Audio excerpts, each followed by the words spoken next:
90년대 러시아가 굉장히 흔들렸어요. 그때 우리 기업들이 러시아한테 좀 잘해준 것도 있어요. 러시아는 망해가는 북한보다는 우리가 훨씬 전망이 있기 때문에 믿을만하다 해서 기술도 약간 통째로 준 측면도 있어요. 천궁2 잘 팔리는 거, 그게 S350 기술이거든요. 러시아 회사 기술을 그대로 쓴 거예요. 러시아 입장에서는 유럽하고 관계가 회복되지 않기 때문에 한국을 무시할 수가 없는 거죠.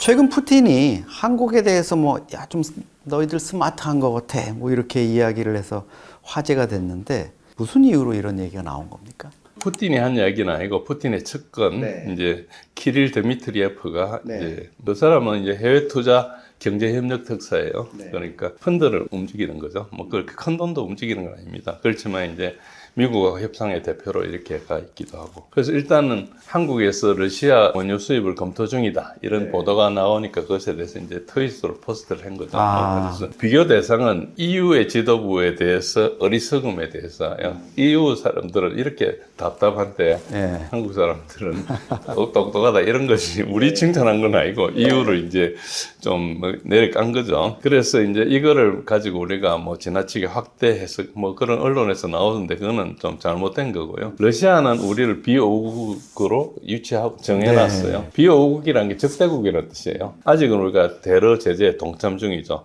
이 문제를 해결하지 않고 러시아가 거래하는 거 곤란하니까 러시아 원유나 가스를 우리가 지금 다급한 건 우리잖아요. 그래서 뭐 미국이 일단 제재를 일시 중지했기 때문에 이제 접근할 수 있는데 해주고 말고는 러시아 마음이에요. 석유가가 한 60불 정도, 67불 뭐 전쟁 나기 전에 그랬는데 이게 디스카운트를 해줘가지고 한 47불 이렇게 팔았거든요. 중국하고 인도한테. 근데 지금 113불 하면서 디스카운트를 한 2, 3%밖에 안 해줘요. 그러니까 이게 한 거의 110불 이상 받고 있는 거예요. 그러면 그 중국이나 이쪽 입장에서는 엄청나게 지금 비싸진 걸로. 그렇죠. 그렇지만 석유가 없으니까. 석유가 없으니까. 그리고 인도 같은 데는 그 석유가 다시 유럽으로 가거든요.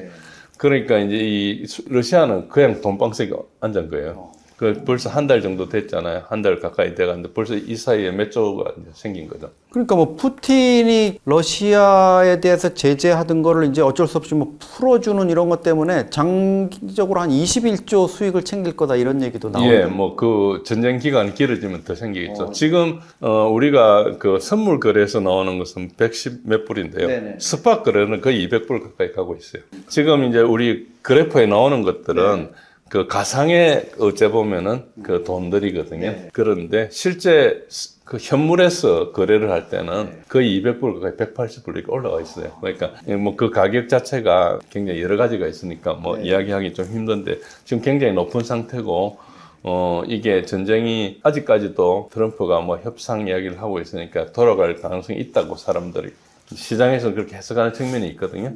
근데 이게 만약에 불가능한 게 가시화되면 200불 쉽게 넘을 수도 있어요. 특히 가스 같은 경우는 카타르를 부숴놨잖아요. 그리고 이제 남파르스도 부숴놨고, 그러니까 가스 자체는 거의 미국밖에 올 데가 없는 그런 측면이 있어요. 물론 러시아 가스가 있기는 있지만, 그걸 이제 피하려 그러면 이제 굉장히 어려운 상황이 있죠. 그래서, 우리한테는 지금이 어쨌든 미국이 잠깐이라도 제재를 해제했기 때문에 전쟁 끝나고 다시 한다 그러지만 전쟁이 길어질 경우를 대비하면 이 제재가 계속 풀릴 거 아닙니까? 그런 측면에서는 이게 기회예요.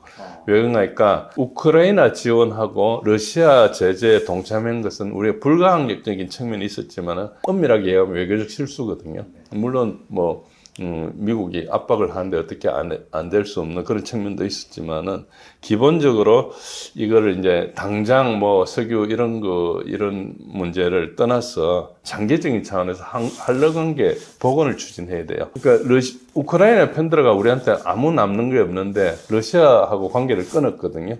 그게 뭐 여러 가지 뭐 이념적인 이야기도 있고 복잡한 이야기가 있지만은 정부와 관계없이 우리가 문재인 정부 때부터 시작해 윤석열 정부 때 그 결정을 해가지고 지금도 우크라이나 편을 들고 있어요. 우리가 우크라이나 지원을 3조 정도 돈을 해주기로 돼 있어요. 그러니까 이런 것들을 지금 관계를 끊고 탈퇴를 하고 그리고 과거 실수를 원상 회복할 수 있는 절호의 기회다.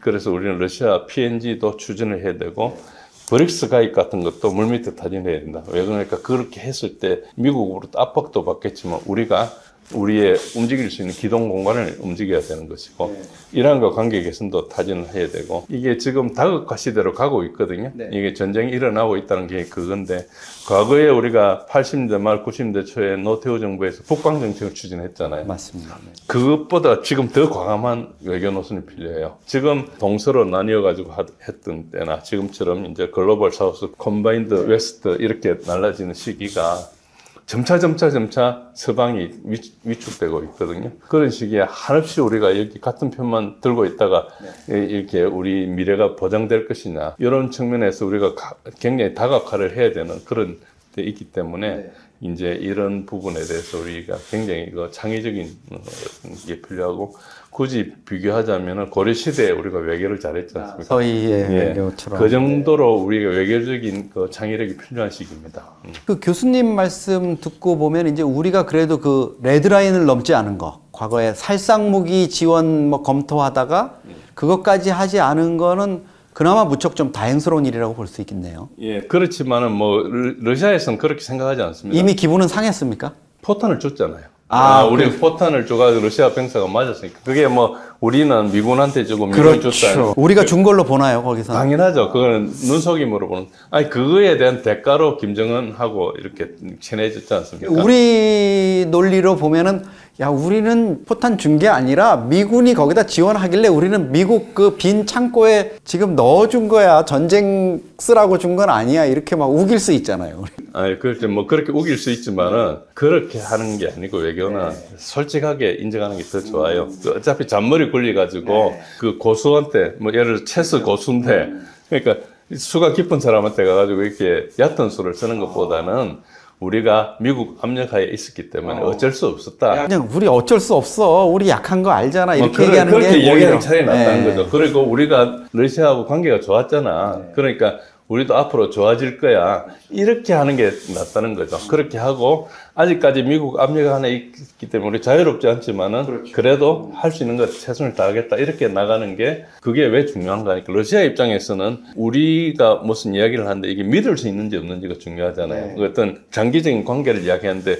제가 또 언제 변할지 모른다. 이렇게 생각하면 뭘 할 수가 없는데 솔직하게 나오고 또 정부도 우리가 바뀐 지 얼마 안 되고 하니까 지금 우리가 미국의 어떤 영향권 안에 있고 미국 주한미군을 두고 있고 미국과 동맹관계가 있지만은 우리가 할 수 있는 한에서는 러시아하고 최선을 다하겠다 이렇게 이야기하는 게 쟤네들이 어디까지 할 수 있겠구나 없겠구나 이걸 선을 그어준 게 낫죠. 그렇게 우리가 뭐 아무것도 없으면서 전략적 모호성을 가지고 그 계속 배신하겠다 이런 생각을 하면 관계가 지속 안 되거든요. 그러니까 이걸 자꾸 너무 뭐 이렇게 우리 입장에서 계속 보면은 큰 문제가 생겨요.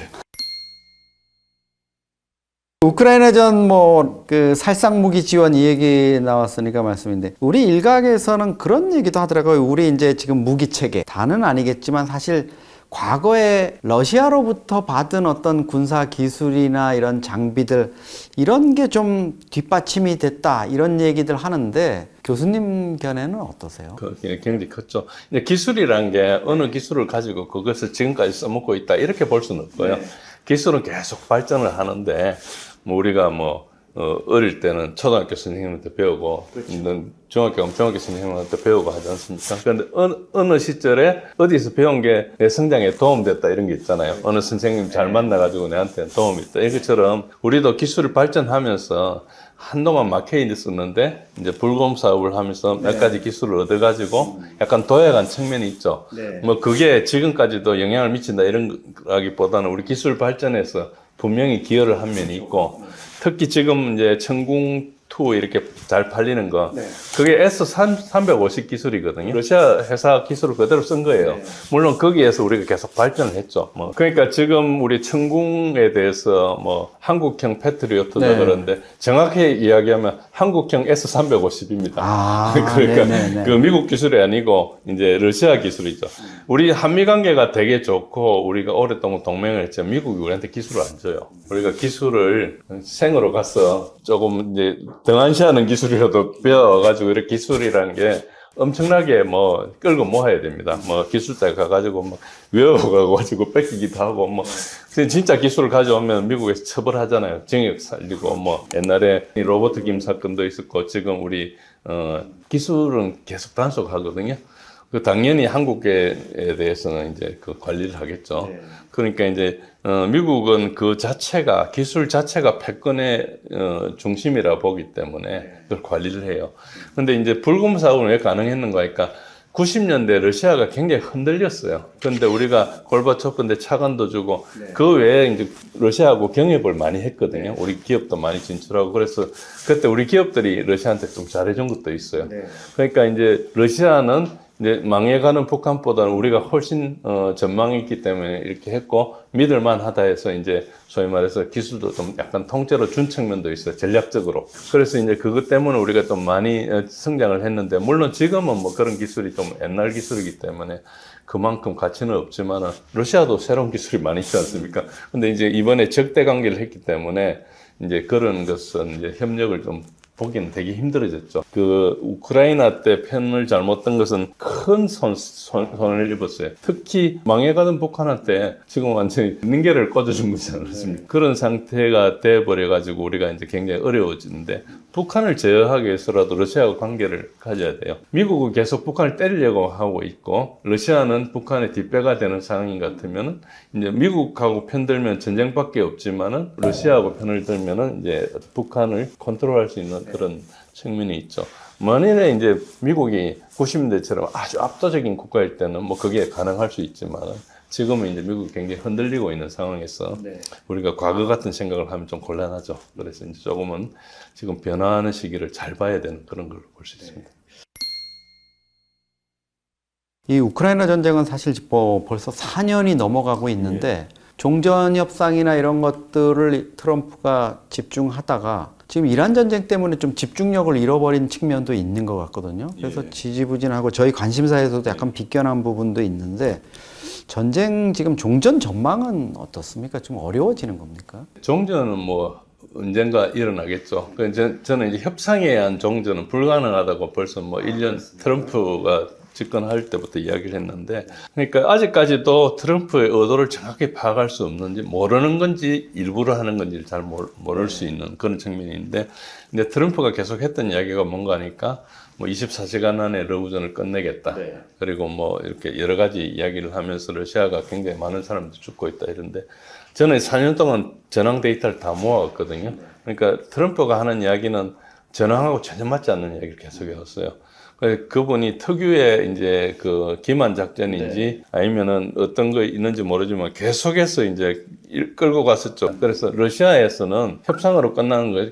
꿈도 안 꾸고 있고요. 그냥 전쟁으로 끝내겠다는 거고 이제 제가 볼 때는 마지막 라인에 오데사를 점령을 하면은 아마 우크라이나가 국가로서 기능하기 힘들거든요. 그때까지 할 거로 봅니다. 그렇다 보면은 우크라이나는 거의 사라진다고 봐야 돼요.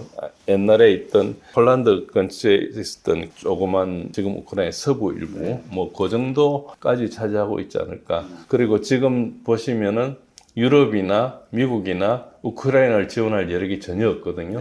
EU에서도 원래 당장 들어가는 900억 불을 돈을 주려는데 헝가리가 반대하고 있잖아요. 근데 그게 사실상 못 주는 거죠.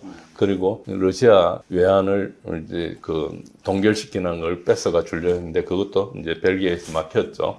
그러니까 사실상 이제 더 이상 돈이 없으니까 유럽에서는 지금 경제는 힘들어지고 줄 돈은 없고 그러니까 이게 거의 끝이 보이는 거죠. 개전 초기에도 그렇고 그 오데사 지역이 되게 전략적으로 중요한 곳인가 보죠. 그게 이제 항구 쪽이지 않습니까, 보면. 지금은 큰 땅을 가진 우크라이나란 역사적으로 존재하지 않은 국가였어요. 본래 우크라이나란 민족은 있었는데 우크라이나 국가는 없었어요. 국가가 잠시 있었던 적이 있어요. 19세기 말에 잠시 있었다가 1차 대전과 2차 대전 사이에 잠시 또 있었다가 뭐 그렇게 했는데 소련이 이제 건국을 하면서 이제 뭐 러시아, 우크라이나 뭐 이렇게 카자흐스탄 뭐 이런 몇 나라들을 가지고 했거든요. 그러면서 우크라이나가 소련에 편입됐어요. 그때는 하나의 소련 국가니까 어디에 있어도 같지 않습니까? 그런데 그 땅들은 다 제정 러시아 때 확보한 거예요. 실제 우크라이나가 주장할 수 있는 것은 과거 폴란드 땅이었던 오리지널 자기네 영토.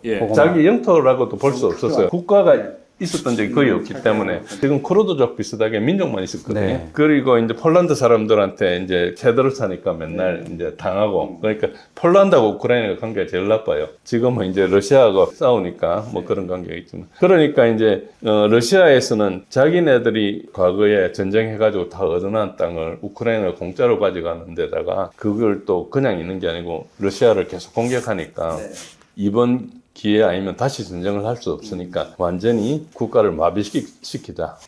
작년부터 계속 나왔던 이야기가 트럼프가 이제 중재를 한다면서 4개 주만이라도 영토를 양보해라 했는데 그것도 양보를 안 했잖아요. 러시아는 종전할 생각이 전혀 없어요. 그러니까 협상을 전혀 기대하고 있지 않고 다만 전쟁을 하다가 러시아가 급하게 하다 보면은 러시아의 희생이 커지잖아요. 그러니까 그야말로 깔아먹는 걸 하는 거예요. 그 하는 동안에 유럽에서 계속 무기나 장비를 대주지 않습니까? 그러면은 그걸 계속 이제 우크라이나 와서 파괴를 하는 거죠. 그러면서 혹시 급하게 들어가다가 러시아가 좀 군이 흔들리면은 유럽이 쳐들어올 거다, 미국하고. 이제 그 생각을 하기 때문에 굉장히 안전하게 하고 있는 거예요. 그러니까 이 전쟁이 굉장히 오래 가는 거죠. 푸틴 같은 경우엔 지금 북한하고 해가지고 뭐 도움도 많이 받고 이런 상황인데도 여전히 한국과의 관계에 대해서 기본적으로는 좀 긍정적인 생각을 하고 있는 것 같거든요. 이게 어떤 겁니까? 뭐 단기적으로 그 전후 복구 부분을 생각하는 겁니까? 아니면 원래 좀 한너가 잠재적 가능성이 있기 때문입니까? 예, 그걸 이제 러시아 입장에서 봐야 돼요. 푸틴 입장에서 보면 푸틴도 자기가 권좌의 전쟁은 물러날 거고 물러나면 러시아 국민들한테 유산을 남겨줘야 되는데 전쟁을 남겨줄 수는 없잖아요. 그러니까 이제 전쟁을 자기가 하더라도 자기가 끝내야지 그 후대까지 물려줄 수 없다는 생각을 하겠죠. 그런 생각을 할 수도 있고. 그 다음에 이제 두 번째는 지금 이 전쟁을 하면서 4년여 동안에 유럽과 관계가 망가졌어요. 유럽이 러시아를 대할 때 그냥 경제 제재만 해가지고 뭐 처벌한다 이런 수준이 아니고 문화적으로 단절했어요. 차이코프스키 음악을 연주 못하게 하고 뭐 핍바에서도 쫓아내고 그러니까 러시아란 이 문화라는 것을 멸시하기 시작한 거예요. 그러니까 이 관계 자체를 끊는 정도가 아니고 아예 인간 취급을 안 하니까 러시아 사람들 자체가 지금 엄청나게 유럽에 대해서 계속 그 유럽을 동경했었거든요. 근데 그 관계가 완전히 차단됐어요. 그러니까 사업 자체를 중국하고 인도하고 하지 않습니까? 그러니까 러시아 입장에서는 유럽하고 관계가 회복되지 않기 때문에 경제적이나 사회적으로 문화적으로 동쪽하고 교류를 할 수밖에 없어요. 그러면은 서방의 끝자락에 있는 일본하고 한국을 무시할 수가 없는 거죠. 그러니까 그런 측면에서 우리가 너무 서방하고 너무 가까이 가고 그 러시아가 우리를 너무 공격하고 하면 관계가 계속 나빠지니까 일단 이거는 이제 놔두고 싶은 생각이 있죠. 러시아 입장에서 그렇고 우리도 약간 지금 서방의 끝자락에 있으니까 이제 서방하고 동조를 할 수밖에 없지만은 크게 멀리 봤을 때 이거 뭐 1, 2년은 이렇게 할 수 있지만 앞으로 50년, 100년을 내다봤을 때 러시아 관계가 지금 꽤 중요하고 역사적으로 러시아하고 우리 관계가 그다지 나쁘지 않았어요. 물론 김일성이가 소련군 출신이고 하지만 러시아는 그 소련의 역사까지도 약간 자기네들이 정리를 하고 있기 때문에 그거하고 지금 러시아가 국채를 이어받았지만 같은 나라는 아니거든요. 그리고 러시아도 어쨌든 형식적으로 민주주의를 지향하고 있고 종교의 자유도 있고 이런 나라이기 때문에 우리가 이제 뭐 러시아가 동토지만은 그래도 러시아하고 관계가 좋으면은 극동의 4강에서 우리 편이 그래도 좀 많이 생기잖아요. 그런 차원에서 우리도 봐야 되는 거죠. 그래서 이 러시아 관계를 우리 미국하고 관계처럼 지금 할 수는 당장 없죠. 우리가 너무 미국에 의존하는 게 많으니까. 그렇지만은 러시아의 관계도 우리가 생각을 해야 되는 거죠. 북러 관계는 좀 앞으로 어떻게 될 걸로 전망을 하십니까?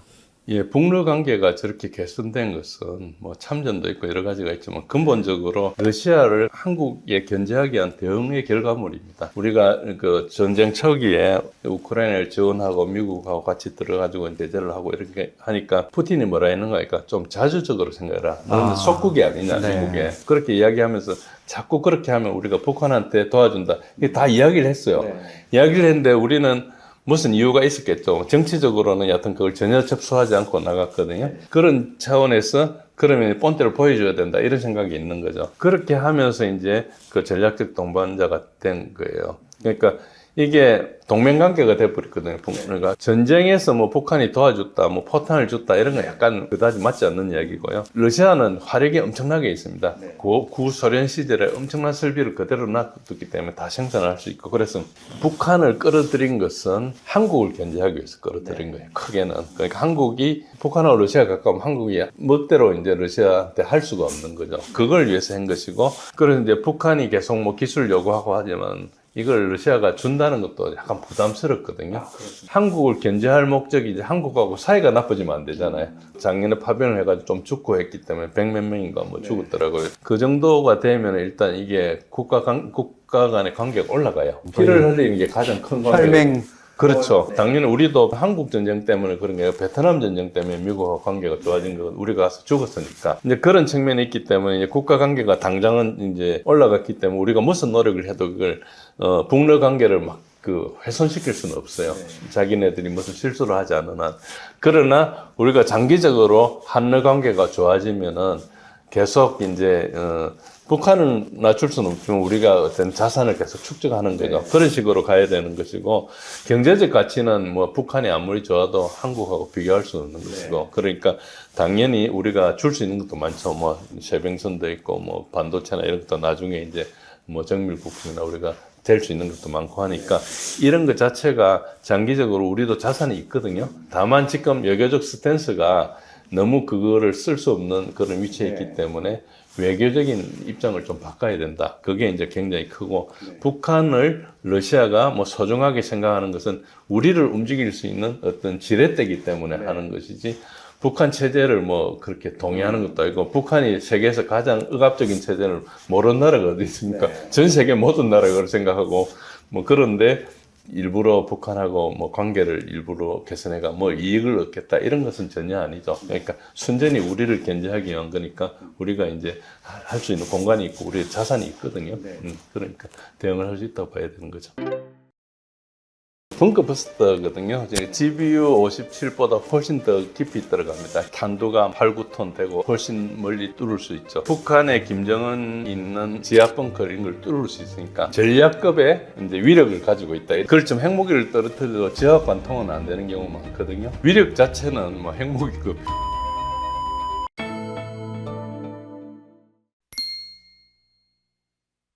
사실 뭐 이란 전쟁 계기로 해서 전쟁 상황에 대한 여러 가지 변수들 이런 얘기도 있지만, 특히 이 K 방산, 이 뭐 약간 듣기만 해도 국뽕이 차오른다 이런 얘기가 나올 정도로 맹활약을 하고 있는데, 그 한국이 특히 아랍에미레이트에 많은 방산 무기를 도와줬고, 그게 이제 주요를 한 것 같아요. 잘 방어도 잘 되고 이래서. 그래서 그런지 아랍에미레이트가 지금 1,800만 배럴을 추가해서 2,400만 배럴의 어떤 원유, 이거 좀 줄 수 있다 이렇게 했는데, 이게 뭐 우리가 또 무기 수출을 통해 가지고 많이 도움을 줬기 때문이다, 관계를 잘 다져놨기 때문이다, 이런 얘기가 나오더라고요. 그럴 수도 있고요. 서로 이제 급하니까 우리는 석유가 급하고 거기는 이제 방공 자산이 급하니까 그렇고, 이제 우리 천궁2를 수출했죠. 원래는 이제 이걸 가지고 사우디나 이라크하고 이제 이게 다 수출했어요. UAE가 제일 먼저 시동을 걸었고요. 그리고 이제 그 계획대로 계속 납품을 하고 있는데, 대구에서 이제 60발을 가지고 왔죠. 추가로. 이제 UAE는 이제 그 다층 방어 체계를 가지고 있는데, 그 중에 이제 상층에 해당된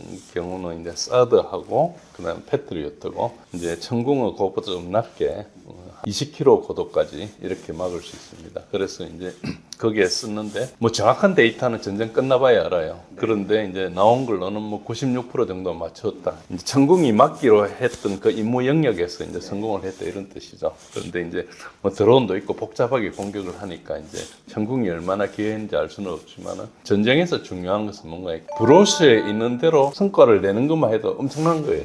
아, 그러니까 홍보 팜플렛으로 준 거에 이만큼 맞출 수 있다 했으면, 그렇습니다. 그 정도만 해도 잘하는 건데. 보통은 그렇게 이야기해놓고 가보면은 성능이 떨어지는 경우가 되게 많거든요.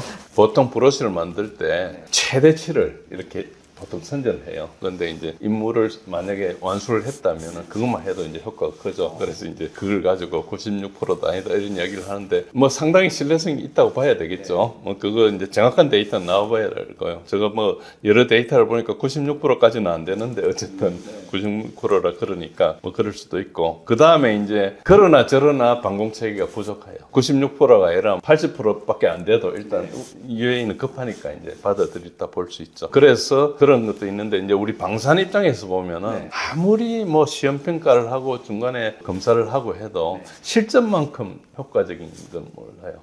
보통 이제 방공 무기 같으면은 상대방이 미사일이 날라오는 걸 요격해야 되지 않습니까? 그러면 실험을 할 때 미사일을 쏴야 되잖아요. 그러니까 그 미사일 쏘기도 힘든 데다가 그걸 하기가 되게 힘들죠. 그러니까 뭐 여러 가지 우리가 시험 평가, 뭐 운영 평가, 뭐 이렇게 야전 평가 이런 걸 해도 실제로는 실전만큼 효과적이지 않아요. 그렇죠. 그건 우리가 쏴가지고 딱 계획된 상황에서 요격을 하는 건데 그렇습니다. 사실은 실전에서는 전혀 다른 상황일 수가 있겠네요. 그래서 이제 우리 LIG 넥스원 같은 데서는 이제 실전 데이터가 이제 오지 않습니까? 그럼 우리 공군에서도 그걸 보고 나중에 소프트웨어 업그레이드도 하고 뭐 이런 걸 할 수 있죠. 그러니까 실전에 함 쓰고 나면 그만큼 유리해요. 모든 세상에 무기 사는 나라들은 다 공무원이 하거든요. 그 공무원들이 국회에 돈을 타야 되지 않습니까? 그런데 실전에 써봤다는 것만큼 좋은 게 없어요. 그러니까 실전에 써봤으니까 이제 이게 처음에 예산 내고 하는데 자기네들이 결국 잘못되면 책임을 공무원들한테 물으니까 공무원들은 항상 안전한 길로 가는데 실전이 있다는 것은 없었던 거하고 천지 차이죠. 그래서 천궁이나 이런 것은 엄청나게 좋은 거고 우리 방산 입장에서는 그래서 이제 호르무즈 해협을 통과하지 않고 UAE는 밖으로 석유를 줄 수 있는 루트가 있어요. 오만하고 사이로.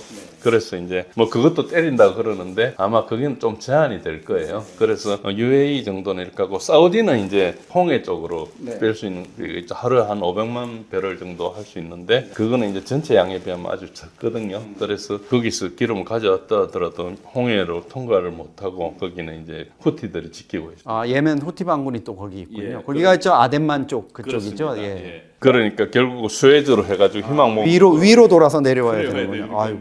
사우디 거는 사실상 불가능하죠. 그러니까 요 UAE 같은 경우는 우리한테 큰 도움이 된다고 볼 수 있죠. 그래서 요 관계는 보도된 내용이 사실인 것 같고요. 그런 것 같습니다.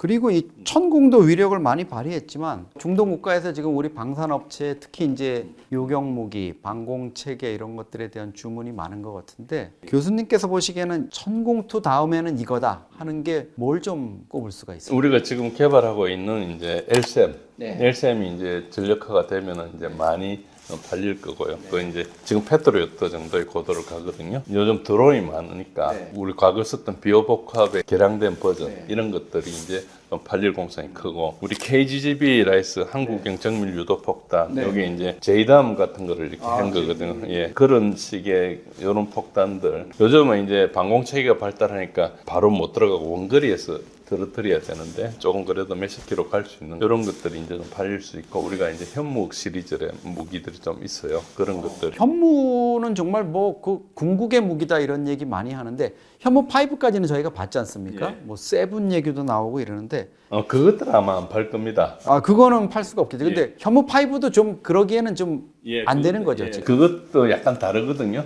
그러니까 우리가 벙커버스트나 이런 전략적인 목적으로 했기 때문에 그건 좀 다르고 아마 현무 2C나 이런 것들 뭐 그런 것들은 좀 팔릴 거예요. 걸프국들도 일하는데 쏘아야 되잖아요. 쏘아야 되는데 이제 그런 것들이 좀 있겠죠. 그런 건 아니면 해상에 쓰는 전력들이나 해성 시리즈나 청상어나 이런 경어래들 아 바다 또 회전을 해야 되니까. 이런 것들도 이것들은 직접 이번 전쟁하고 관계가 없지만은 우리가 판매 유망 종목들이었는데 이것도 아까 말씀대로 그 나라에서 공무원들이 도입을 하는데 미국보다 분명히 싸고 그런데 성능이 검증되느냐가 중요한데 이게 보니까 한국 무기들이 잘 팔리고 성능이 잘 검증되더라 그러면은 굉장히 공무원들이 작업하기 쉬워요. 물론 지금은 천궁이나 뭐 LSAM이나 이런 것들로 이제 위력을 보이고 있지만 이미 지상 무기들 K9이나 K2도 효과가 있었고 FA-50도 꽤 효과가 있었고 그러니까 그런 것들이 이번 전쟁을 하면서 이제 올라가면 나중에 KF-21의 팔로도 좀 확보할 수 있고 그게 전반적으로 배경 효과가 있습니다.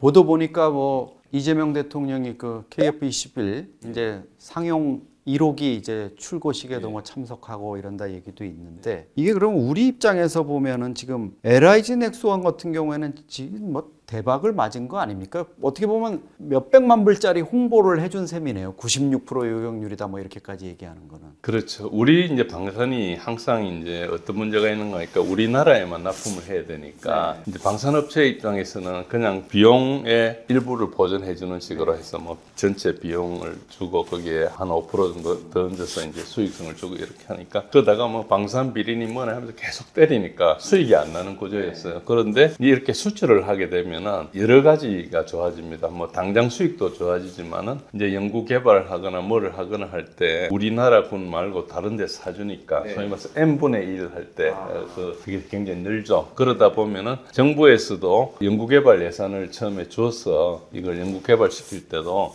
이 회사에 주노니까 앞으로 잘 팔리는구나. 그러니까 이제 크게 문제 삼지 않고 주는 거죠. 그러니까 처음에는 이거 암만 해가지고 우리나라만 쓰고 하다 보면은 무기가 뭐 계속 개발되고 하면은 이제 물량이 줄어들고 하니까 수익성이 안 되는데 이제 그래서 이런 것들은 방산업체 전체에 어떤 부강 효과가 있는 겁니다. 우리가 지금 뭐 이미 공개한 현무 5도 그렇지만 뭐 현무 7까지 갖고 있다 그러는데 일각에서는 야 이게 핵무기급 위력이다 이렇게 얘기하는데 우리 바램을 가지고 좀 과장을 하는 측면이 있는 겁니까? 아니면 어느 정도 그게 일리가 있기 때문에 어떤 그런 특정한 위력이 있기 때문에 좀 그렇게 얘기들을 하고 있는 겁니까? 위력 자체는 뭐 핵무기급 위력일 수가 없죠. 근데 이제 이게 벙커 버스터거든요. GBU 57보다 훨씬 더 깊이 들어갑니다. GBU 57은 이제 중력 폭탄이니까 스텔스기가 가가지고 거기에 떨어뜨리는 거고. 그런데 이걸 미사일로 가니까 이제 우리가 탄도가 뭐 한 8, 9톤 되고 이렇게 엄청나기 때문에 훨씬 멀리 뚫을 수 있죠. 그러니까 이제 북한에 김정은 있는 지하 벙커 이런 걸 뚫을 수 있으니까 전략적인 중심을 때릴 수 있잖아요. 그러니까 이제 전략급의 이제 위력을 가지고 있다 이런 뜻이고요. 물리적인 위력은 핵무기하고 비교가 안 되고 그렇지만 핵무기를 떨어뜨려도 지하 관통은 안 되는 경우가 많거든요. 근데 이제 지하를 이렇게 뚫을 수 있으니까 그래서 이제 우리 억지 개념 중에 하나가 김정은이 어디 있어도 안전하지 않다. 이거 이제 전쟁을 할 때 지도부한테 너가 날아갈 수 있다. 이거 주는 것이 굉장히 중요하죠. 이란하고 달리 김정은은 이제 그야말로 무게 중심이잖아요. 그렇죠. 거기가 없으시면 이제 그야말로 북한 체제가 와해될 수 있는 그런 체제이기 때문에 이제 상당히 이제 그런 전략적인 효과를 가질 수 있다. 그런 뜻이지. 뭐 핵무기하고 같은 위력이 있다 이런 게 볼 수는 없죠.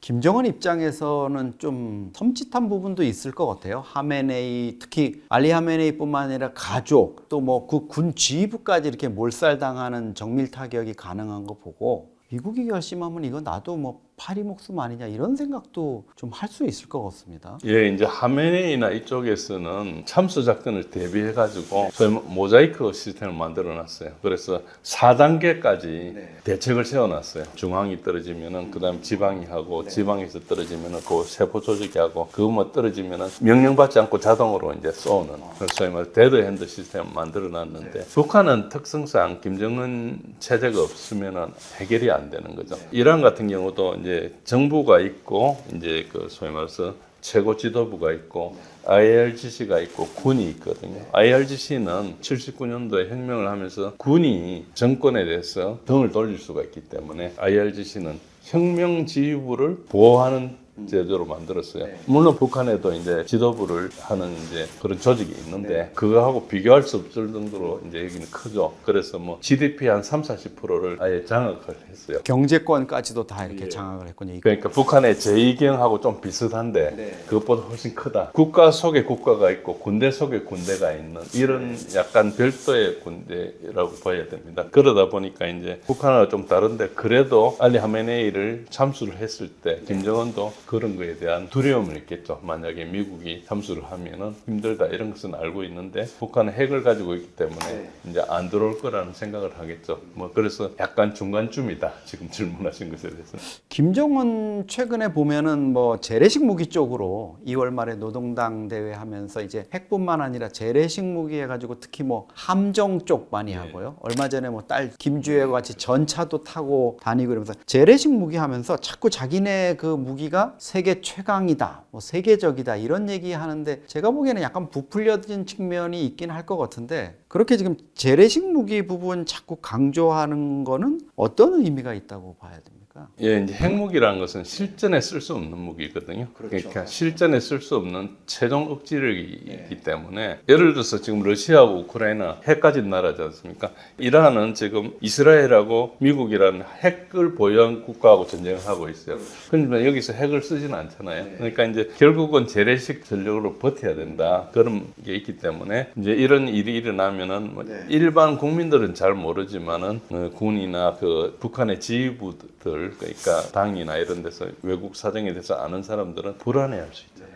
재래식 전력에 투자를 하고 특히 김정은이 이런 거에 신경을 쓰고 하고 있다 이런 안심을 시켜줘야 되니까 이제 그걸 계속 한다고 이렇게 해석을 할 수 있죠. 그러나 이제 물량이나 기술이나 이런 측면에서 우리나라하고 직접 이렇게 뭐 비교하기는 좀 힘들지만은 과거에 좀 나빴던 거 이런 것들을 이제 계속 현대화하고 개량하는 이쪽에 이제 박차를 가하기 위해서 하는 거겠죠. 네. 한국도 좀 고민이 많은 게 이제 뭐 주한미군을 빼간다, 또 뭐 패트리엇이나 사드를 반출한다 이런 것도 있지만 전쟁이 확전돼 가지고 이제 지상전으로까지 가고 이러면 우리 한국군에 대한 어떤 파병, 특히 군사 지원 요청, 기뢰 제거함이라든가 이런 쪽으로 좀 요청이 올 수 있을 것 같은데 우리가 지금 좀 전망하시기에는 결국 군대나 함정이나 이런 걸 보내야 하는 상황입니까? 아닙니다. 완전히 단절해야 됩니다. 이 문제가 왜 복잡한 거니까 지금 트럼프가 여러 가지 뭐 가지고 요구를 하고 있고 그래서 지금 이제 트럼프가 가장 겁내는 것은 지상전으로 단독으로 하기 되게 힘들거든요. 그러니까 이제 동맹한테 책임 분산하자 이렇게 하고 있는데 알다시피 뭐 작년에 통상 압력도 넣고 그다음에 우리가 투자도 하고 그야말로 뭐 삥 뜯어가다시피 이렇게 했지 않습니까? 그런 연장선상에서 미국이 그런 걸 하고 있다는 자체가 미국 굉장히 불안하다는 증거거든요. 그런 상태고 뭐 국제연합을 해가지고 정당성을 포장하고 그렇게 하려면 미리 알려줬어야 되는데 얼마 전에 일본 총리가 방미를 해가지고 백악관에서 이야기를 할 때 왜 알려주지 않느냐고 기자가 이야기하니까 진주만 때 이야기를 했거든요. 그때는 진주만은 적이었잖아요. 맞습니다. 그리고 동맹에 대해서 이야기하는 거 그러니까 논리 자체가 어불성설인 이야기를 하는 거예요. 그러니까 트럼프라는 사람이 정리된 생각이 없는 상태예요. 그냥 적극적으로 반응만 하는 거지. 저는 그래서 오랫동안 트럼프는 거의 치매에 걸린 사람이 이렇게 보고 있는데 그렇게 이제 뭐 할 때마다 이제 여러 비판을 받는데 정신이 올바른 사람이 할 수 있는 이야기가 아닌 이야기가 막 나오거든요. 이제 우리가 거부해야 되는 가장 큰 이유는 뭔가 하니까 파병이 미국과 이스라엘이 이란을 공격한 것은 굉장히 큰 전쟁 범죄가 들어있어요. 만약에 미국이나 이스라엘이 지면은 누렌버르크 같은 그런 일이 벌어져야 되는 상황이 우선 개전 자체가 유엔 헌장 2조 사항에 이야기하는 국가 간의 무력 사용 금지를 위반한 거예요. 자위권을 이란이 공격 임박한 것도 아니고 보통 인정하는 게 프리엠티브 스트라이커 선제 타격을 이야기하는 그러니까 예방 폭격. 예방은 아니고요. 선제요. 예방은 적의 의도가 전혀 없는데 언젠가 나를 공격할 거니까 지금 때린다. 이게 예방이고 선제는 공격이 임박해가지고 때릴 게 분명하기 때문에 내가 먼저 때리는 것이거든요. 선제적 자위권은 인정이 돼요. 증거만 있으면은. 그러나 협상 중에 공격했잖아요. 이번엔 그게 사실 치명적이었죠. 그렇죠. 그거는 명백한 침략 행위죠. 그리고 안보리 승인을 받은 것도 아니고, 그러니까 국제법적인 정당성도 없는 데다가 특히 전쟁하자마자 민간인 이학고 폭격해가지고 180명 죽이죠. 주거 지역을 공습하는 것은 안 됩니다. 기본적으로 밀접 주거 지역과 민간인 대피소 인근을 폭격하고 민간인 사상자가 많이 생긴 거 이것도 지금 정밀 무기를 가지고 있는데 그거 자체가 인정이 안 되고.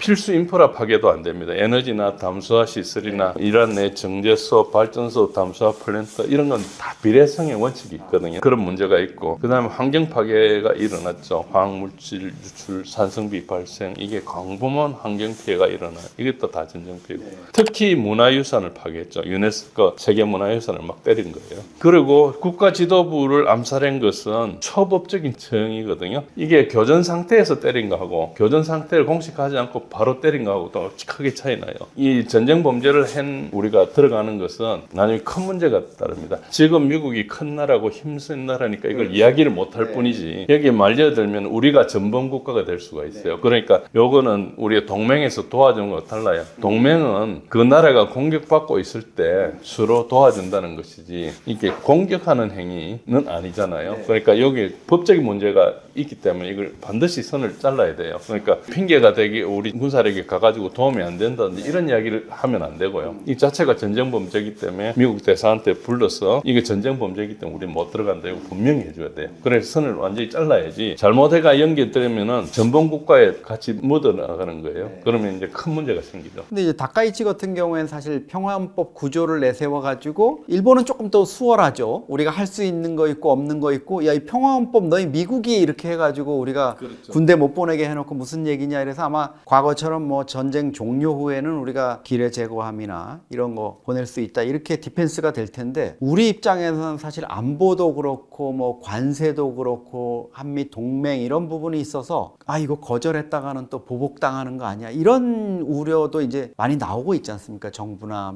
민간 쪽에서. 그렇죠. 이제 그런 것은 우리가 이제 실리적으로 판단해야 하는 것이고 실리적인 판단에 있을 수 있는 고민은 있습니다. 그렇지만은 이건 분명히 부당한 요구거든요. 부당한 요구는 처음에 단절을 해야 돼요. 끌려 들어가면 그 다음에 계속 이제 이야기를 들을 수밖에 없는데 이 전쟁 자체는 아무리 외관상으로 미국이 이기는 것처럼 보이고 이렇게 해도 예를 들어서 월남전 때는 지나고 나서는 틀린 이야기였지만 그때 당시에는 도미노 이론이 있었어요. 그렇죠. 월남이 공산화되면 다 공산화된다. 우리도 북한에 의해서 공산화 위험을 느끼고 있었기 때문에 그래도 명분이 있었어요. 자유민주주의 뭐 수호다 이런 게 가능했죠. 그런 게 있었는데 이제 이라크 전쟁 때 노무현 대통령이 파병하면서 고민했던 게 미국이 요구하는데 파병을 해야 되는데 우리가 파병 안 되니까 어쨌든 명분상으로 뭐 서해부대, 제마부대를 보내고 뭐 이런 식으로 해가지고 이제 해결을 했잖아요. 그런데도 사실은 이라크가 만약에 정부가 무너지지 않고 다시 재건이 된다면 우리하고 큰 여기에 문제가 될 거예요. 물론 유럽에 나토의 여러 나라들이 있기 때문에 우리까지 들어온 데는 한참 이제 순위가 멀기 때문에 큰 피해는 아니지만 분명히 그런 게 있고 지금 이란에서도 이란이 망해버리면은 문제가 없어요. 누가 요구를 안 하지만 이제 그러니까 우리가 생각을 해야죠. 이란이 망할 나라인지 6,000년 동안 어떤 나라가 망할 것인지 이제 그런 판단을 해야 되는 거죠. 이게 분명히 범죄 행위거든요. 누구 이야기를 안 해도 이 범죄 행위인 것은 너무나 명백하기 때문에 이걸 모르고 이야기했다 얼버무릴 수가 없어요. 그래서 이 문제가 제일 중요하고 그 다음에 실제로 우리 전력이 가가지고 기여를 할 수 있느냐. 세계 최강 미국 해군이 가가지고 항공모함을 들여봐도 해결 안 되는데 우리가 가서 뭘 할 수 있을 것인가 이런 문제 가지고 어려워도 미국한테 한 방 맞는 게 낫지 계속 들어가가지고 아예 잘못되면은 거의 앞으로 이란하고 관계가 단절될 수가 있거든요. 그런 게 있기 때문에 우리가 그런 도박 같은 생각을 안 하는 게 좋지 않을까.